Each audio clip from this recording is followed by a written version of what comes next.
অধ্যায় থেকে আমরা শ্রবণ কীর্তন করবার সৌভাগ্য লাভ করছি।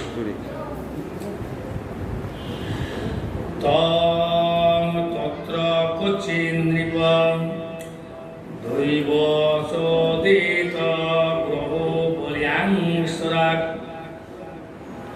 রুষাগ্রহিত যদুৎসয়ৈব বাসনং বপুগত যথাফলং সুপতি বল বিষক্রমে।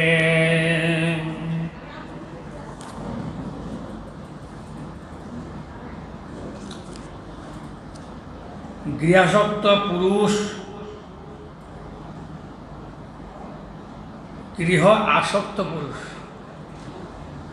গৃহটাই যারা আসক্ত, প্রীতি ভালোবাসার কোথাও ভালোবাসা নেই, সংসারে আসক্ত। সংসার দুটা রয়ে গেছে, একটা মায়ার সংসার, একটা কৃষ্ণের সংসার। ভক্তগণ কৃষ্ণের সংসার থাকেন কৃষ্ণ কেন্দ্রিক করে, আর মায়ার সংসারে মায়া দেবীকে নিয়ে থাকে। সে ভগবান নাই, অবিশ্বাসী, ভগবান বিশ্বাস, ঈশ্বর বিশ্বাস নেই তাদের চিত্তের মধ্যে। প্রত্যক্ষবাদী, যেটা দেখবো সেটা আমি বিশ্বাস করব, অন্ধবিশ্বাস করি না। আজকাল আমরা অন্ধবিশ্বাস করবো না, আধুনিক যে চোখের দেখবো সেটাকে বিশ্বাস করব।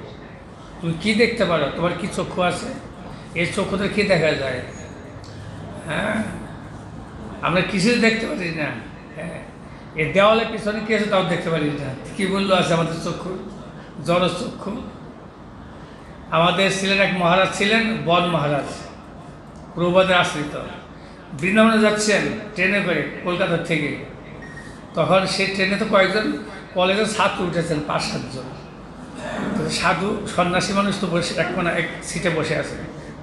সাধু এসে লাল কাপড় নিয়েছে, মানে মানে সমাজের অহিত করছে, সমাজকে নষ্ট করে দিচ্ছে। ঠাকুরের নামে ঠাকুর ঠাকুর ঠাকুর ঠাকুর, ভগবান ভগবান করে সমাজকে দূষিত করে দিচ্ছে। এরকম মানে নেপথ্যে বলছে, সামনে না, একটু পাশে এমনি মুখ করে বসে, মানে রাগান্বিত করে দিচ্ছে সাধুকে। সাধু কি বলে? তো সরাসরি বলে বলল, স্বামীজি আপনি ভগবানের দেখাতে পারেন?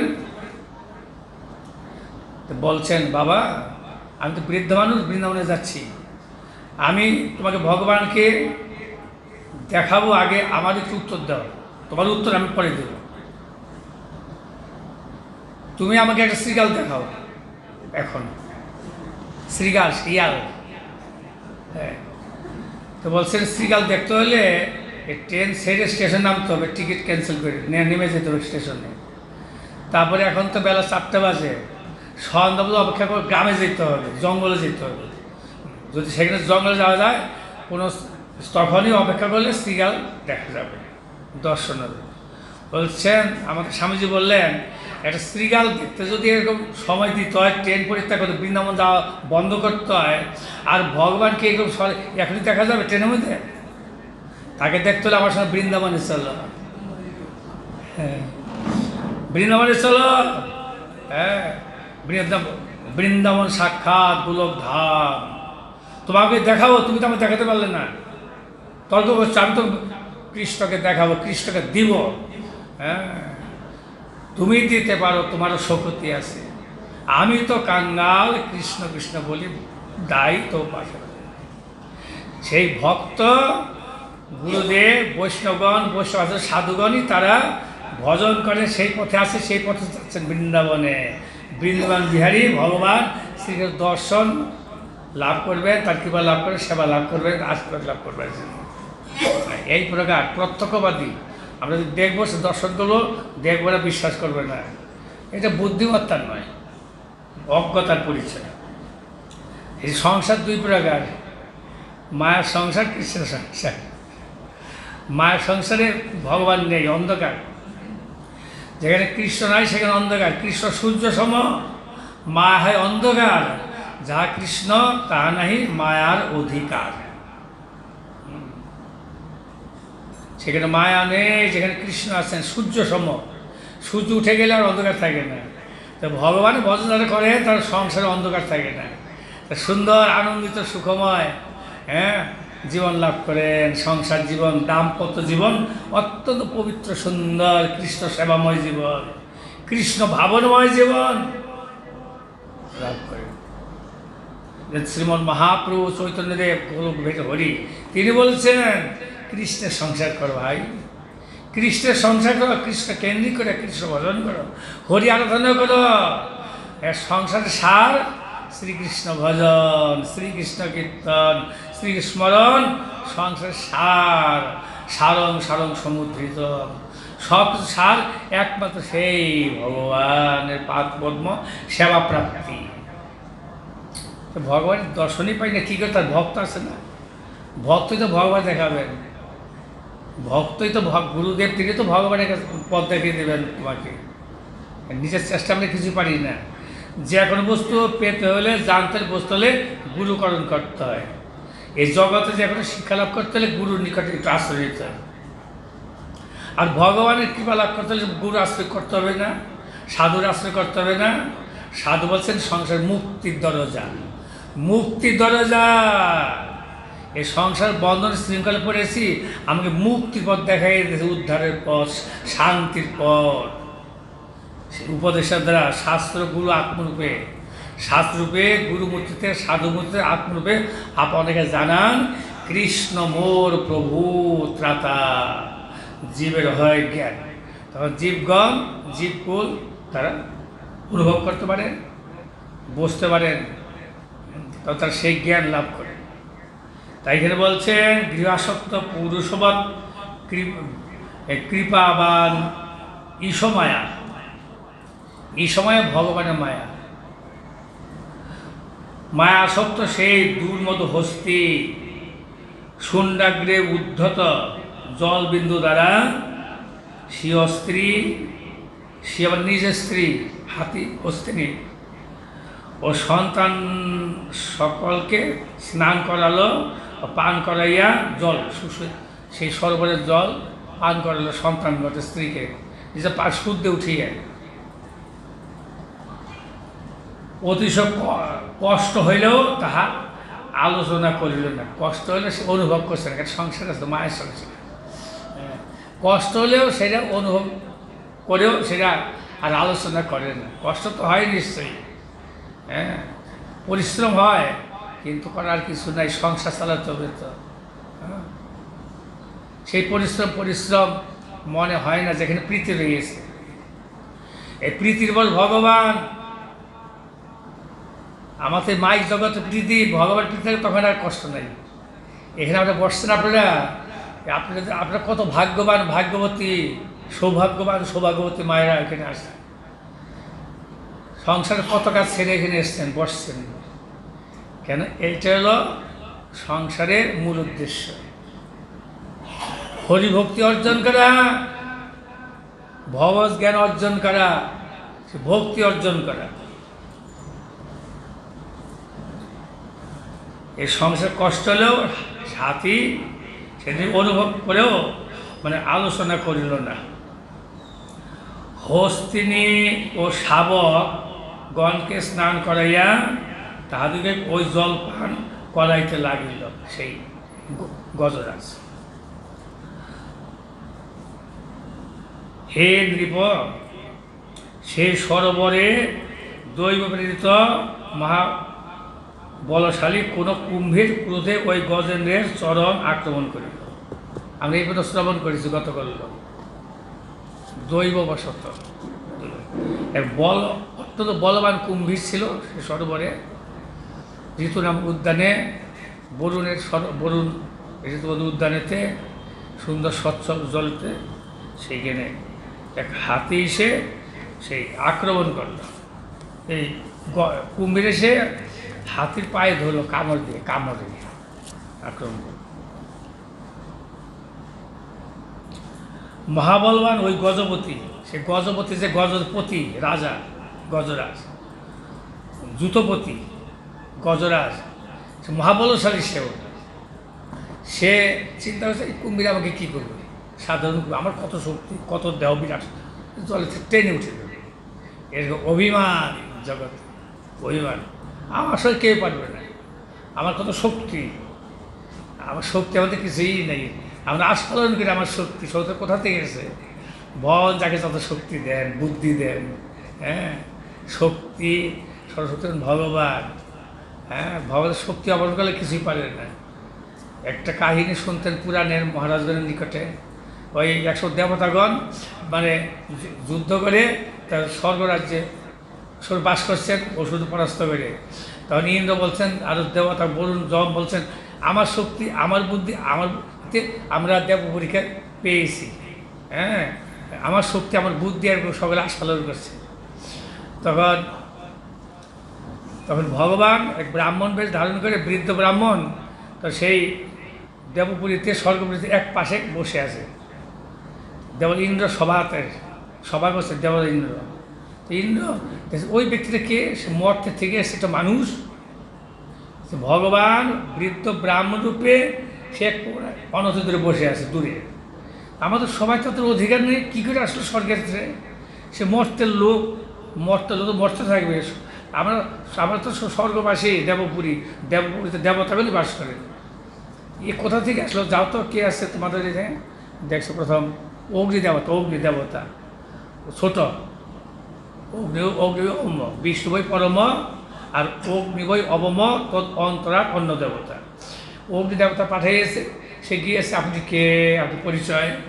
তখন বলছে, আমি তো বৃদ্ধ ব্রাহ্মণ রূপেতে এসেছি এখানে। বাবা, তোমার পরিচয় বলো, তুমি কে? আমার পরিচয় জানো না, আমি অগ্নিদেবতা। আমি এক মুহূর্তের মধ্যে আমি সমস্ত পৃথিবী জ্বলন করে মানে পুড়িয়ে দিতে পারি, এত শক্তি আর, তাই নাকি? আচ্ছা বাবা, আমার এই তৃণটাকে একটু জ্বালিয়ে দাও তো, একটু পুড়িয়ে দাও তো। অগ্নিদেবতার সমস্ত শক্তি প্রয়োগ করেও একটা শুকনা তৃণ, সেটাকে কিছু করতে পারলো না, জ্বালাতে পারলো না, আগুন দ্বারা প্রজ্বলিত করতে পারছে না। আরে আমি এত শক্তি প্রয়োগ করছি, কোথায় গেল এই প্রকার? তখন পাঠাইলো পবন দেবতাকে। পবন বলছে, তখন সে বলছে অনেক, আর সেই চাকরিটা লড়ছে না, তাই কিছু করতে পারছে না, এ সমস্ত পাঠালো। তখন উপরেতে যাচ্ছিলেন সে 55 শিব ঠাকুর, হ্যাঁ, বলছেন, কার নিকটে গিয়েছ? সেকে জানো তোমাদের প্রভু আমাদের প্রভু, তোমাদের পরীক্ষা, তোমার শক্তির পরীক্ষা, তোমাদের কত শক্তি পেলে কোথার থেকে? ওই যে বৃদ্ধ সাক্ষাৎ আমাদের প্রভু ভগবান, আমাদের ঈশ্বর পরমেশ্বর কৃষ্ণই এই রূপেতে আসছে তোমাদের পরীক্ষা করবার জন্য। সুতরাং সে মানুষ নয়, পরীক্ষা করে মানুষ রূপ ধারণ করে, মানুষই তরুম আশ্রিতম, বৃদ্ধ ব্রাহ্মণ রূপের সে। এই প্রকার সর্বশক্তির ভগবান শক্তি ভগবান হরণ করছে, তো অগ্নির শক্তি তার পবনের শক্তি কিছুই পাচ্ছে না। ভগবান যাকে শক্তি দেন তিনি অতটাই পারেন,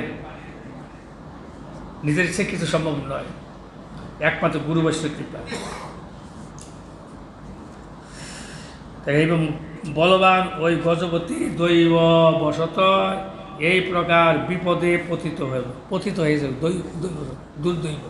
জলে গিয়েছে, জল পান করবে, স্নান করলো, তৃপ্ত হয়ে গেছে, এখন তার হস্তিনীকে স্নান করালো, বাচ্চাদের স্নান করে এখন আনন্দ করবে, বেড়াতে বেরিয়েছে তো বন ভ্রমণে, ফুর্তি করবার জন্য, আমোদ প্রমোদ করবার জন্য, হ্যাঁ।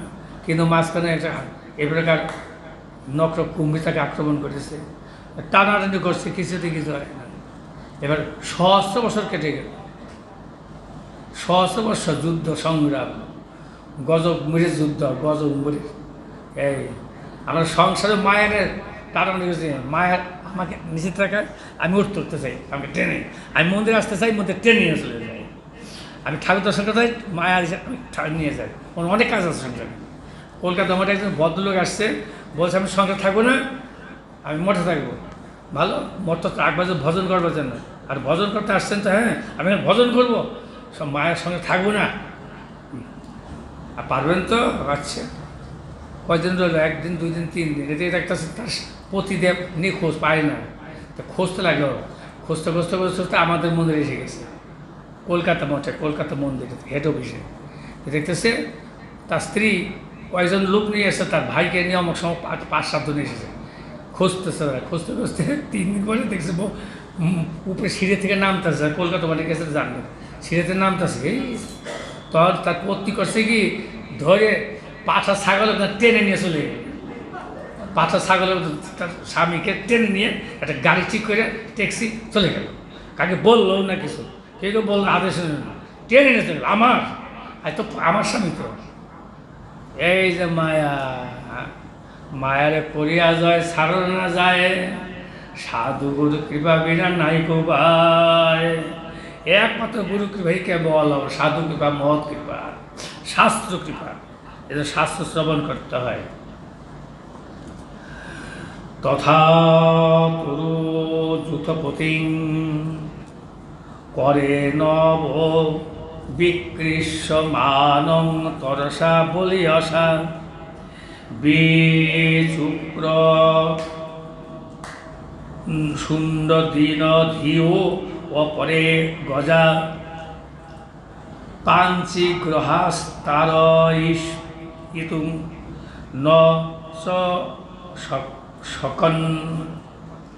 এর তদন্তর প্রভূত বলশালী সেই কুম্ভীর, সেই যে কুম্ভীরটা যে জলের মধ্যে আক্রমণ করেছে হাতির পায়েতে, মানে প্রভূত বল সেই, ভীষণ বল সেই কুম্ভীরটা হাতিকে ধরেছে। এত একটা দেহধারী হাতি পশুকে ধরেছে। হাতির সব জায়গায় কামড়, কুমিরের সব জায়গায় কামড় দেবে, ছাড়বে না, কেটে নিবে, ধরে থাকবে। হাতির পাটা তো মোটা, কলা গাছের স্তম্ভের মতন। বড় হাতি তো তার পাটা ওইরকম হবে, ছোটো হাতির ছোট চিকন পা, আর বড় হাতির পরে বড় বড় মোটা হয়। তো কুমিরেও তো হাঁকে আছে, কিন্তু নিতে পারছে না, ছিঁড়ে ধরে আছে। হ্যাঁ, গ্রাসের মধ্যে সেই পাটা ঢুকতেছে না, তো অর্ধেকটা ধরে রাখছে, দুজন টানলেন করছে। হাতি চাচ্ছে আমি বাঁচবো, তার কিনারে নিয়ে আসবে, কুম্ভেল আমি বাঁচবো প্যাকের ভিতরে, সেখানে জলে নামলো, জল ঘোলা করে দিল। বলশালী সেই কুম্ভীর কর্তৃক বেগে আকৃষ্ট, কুম্ভীরের বেগে আকৃষ্ট যুথপতিকে দেখিয়া তৎপত্নী সকল, হাতির পত্নী স্ত্রী সকল, সব পশু পক্ষী যত যে সকলে সংসার করে। আর ভাগ্যবান যারা তারা সংসার থেকে ভজন করে। সংসার আমাদের সংসার নাই, গরিব একটা সংসার নাই, কতটা সংসার, বাজার করতে, হাট করতে, সবজি আপনার রান্না করতে সংসার নাই। হ্যাঁ, একসময় কোনো মহারাজ বলছিলেন, সেই আমরা কি সংসার করি, গরিব একটা কত বড় সংসার, শুধু তাদের শুধু বউ নাই আর সব আছে। একটু আজকে বলছি, তাদের শুধু বউ নেই আর সব আছে। কি নাই মঠে? সব কিছু আছে, সংসার থেকে আরও বেশি ভোগের বস্তু আছে, কিন্তু ভোগ করে না, ত্যাগও করে নাই। গোবিন্দের জিনিস, ভোগ করার অধিকার নাই, ভোগের বস্তু, আর ত্যাগ করবে না, আমার বস্তু আমি ত্যাগ করবো। হ্যাঁ, এইটা তার সেবা করা। হ্যাঁ, ত্যাগ করার অধিকার নাই, ভোগ করার অধিকার নাই সংসারে। সেবা, আমরা সেবক তত্ত্ব, আমরা সেবা করে যাব। গুরু গোবিন্দ ভক্ত সমাজের দেশে বিশ্বের সেবা করব। বিশ্বের পাশে সেবা কী করে হবে? প্রচার বিভাগ মহাপুরুষ শিক্ষা দিয়েছে, যারই দেখো তার দেখো কৃষ্ণদেশ। আমার আগে গুরু হইয়া তারই দেশ, তুমি গুরু আচার্য হয়ে তুমি এই শিক্ষা প্রদান করো। হরে বলো, কৃষ্ণ বলো, আর বৃন্দাবন ধামে হরি বলো, কৃষ্ণ বলো, বৃন্দাবন ধামে চলো, এই প্রচার। হরি বলো, কৃষ্ণ বলো, বৈকুণ্ঠ ধামে চলো, আর করে এই মায়া মধ্যে থাকবে, অন্ধকারের মধ্যে। হরি বলো, কৃষ্ণ বলো, হ্যাঁ, গোলক ধামেতে চলো। হরি বলো, কৃষ্ণ বলো, সাধু সঙ্গেতে চলো।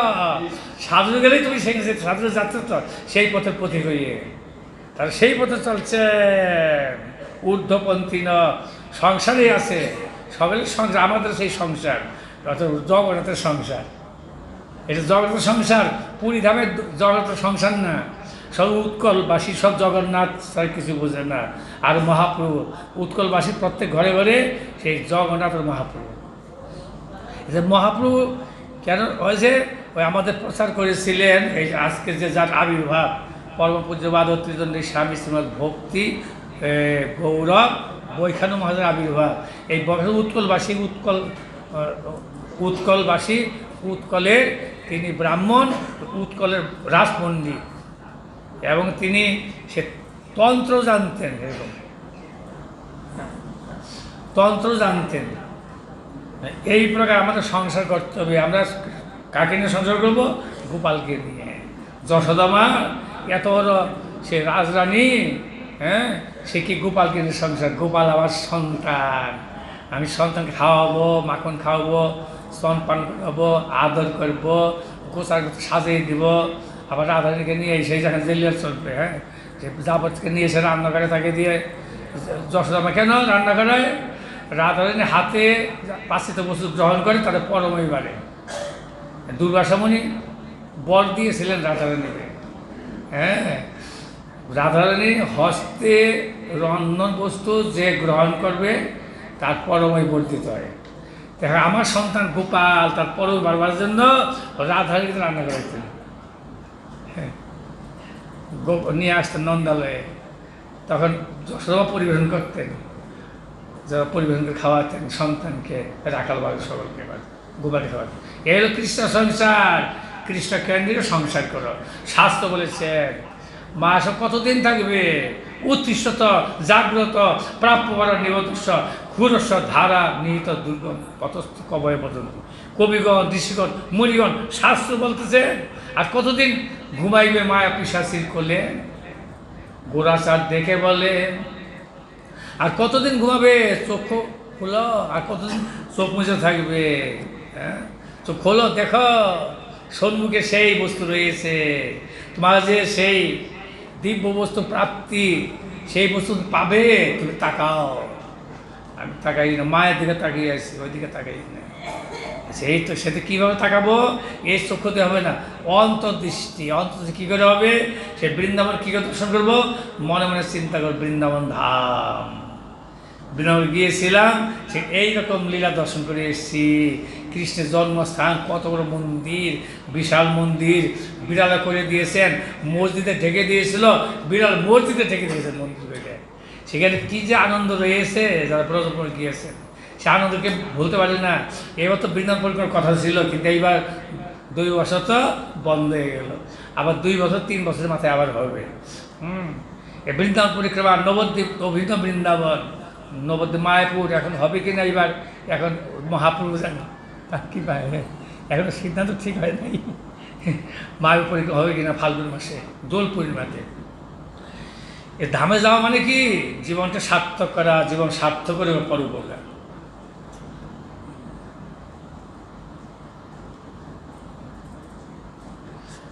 এই প্রকার কুম্ভীর আর গজরাজ এই প্রকার সংগ্রাম করতে লাগলো। পরে আমরা শ্রবণ করব আমাদের ভক্তি গৌরব বৈখানু মহারাজ, তার আবির্ভাব তিথি, সেই সম্বন্ধে আমরা একটু স্মরণ করি, তার কী প্রার্থনা করব। বৈখানু মহারাজ তিনি উৎকলের আবির্ভাব